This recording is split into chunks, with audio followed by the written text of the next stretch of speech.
Hello guys! Welcome to my channel. Ito ngayon, punta muna tayo sa room ni Daneza Kay.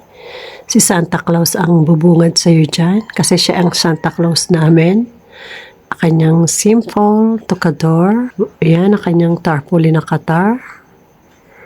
Simple lang siya. Last year yan din ang kinabit ko. Ayan, medyo against the light. Kaya, minadali ko na lang nakuha kasi darating na siya mamaya.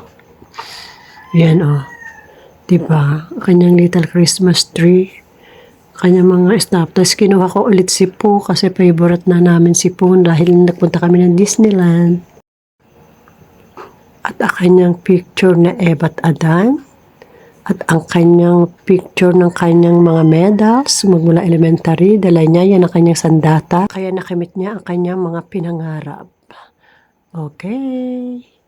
Yan lamang po. Simple lang siya.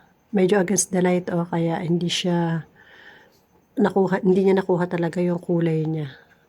Nilagyan ko lang siya ng touch of Christmas, syempre, bilog, parang mundo.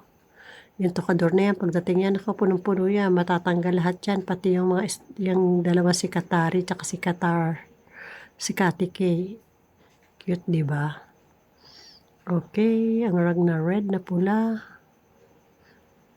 At saka yung kanyang rug na green. Yan lamang po for her room tour for December 2025. Ayan ang little Christmas light niya, Christmas tree. Ang cute-cute. Okay. Kanyang mga Doraemon, papagawa ko na rin siya ng cabinet niya doon sa itaas kapag may panahon yung nagagawa. Ayan na.